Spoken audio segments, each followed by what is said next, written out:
time in the Senate comes to an end. Bob Corker was in Chattanooga today to listen to the questions from students at Macaulay. Thanks for joining us. I'm Josh Rowe. And I'm Latricia Thomas. After Senator Bob Corker's event, we asked about President Trump canceling his meeting with Russian President Vladimir Putin. Here's what Corker had to say. And I think that what you see right now is President Putin is testing our president. I mean, that's what really is happening here.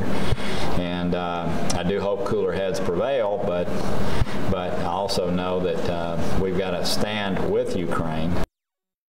Over the past 17 years, Bob Corker has had an impressive and interesting run in local and national politics. From mayor of Chattanooga from 2001 to 2005 to spending the last 12 years in the Senate. As he spends his last few weeks in the Senate, I sat down with him to talk about the last 17 years and what's next for Chattanooga's Bob Corker.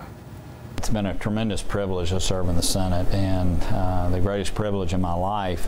The most rewarding thing that I've ever done was be mayor of the city. They're two really different jobs.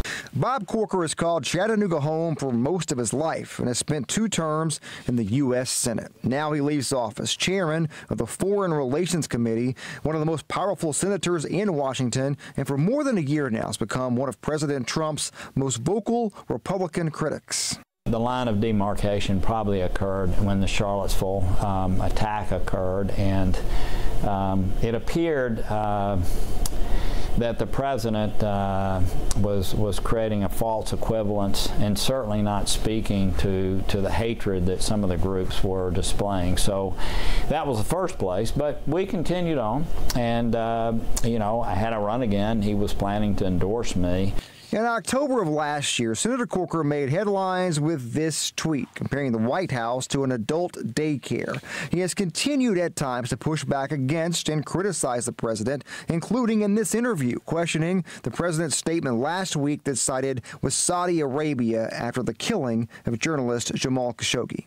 Yes, I will speak out as I think citizens wish for me to do when I think an injustice is being created or something is wrong. But Corker points out he works with the administration daily, and that even though it seems that the country is divided on politics in many ways, that is not always the case in Washington. We have relationships on both sides of the aisle, understand the importance, and I don't think it's quite the way the American people view the way people work together. Well, people work together far more so than is apparent. So now that Bob Corker's time in the Senate will end in a few weeks, what happens now? He was asked earlier this month if he is planning to run for president. He was quoted as saying, "I haven't ruled it out." Of course, you know, my natural thing would just be to do business. I mean, that's what I did prior to being in the public arena. It's something, I don't want any of my service currently to be affected by any thinking like you just mentioned. So I want to finish up. I want to finish up strongly. We want to continue to work with everyone to try to make good things happen.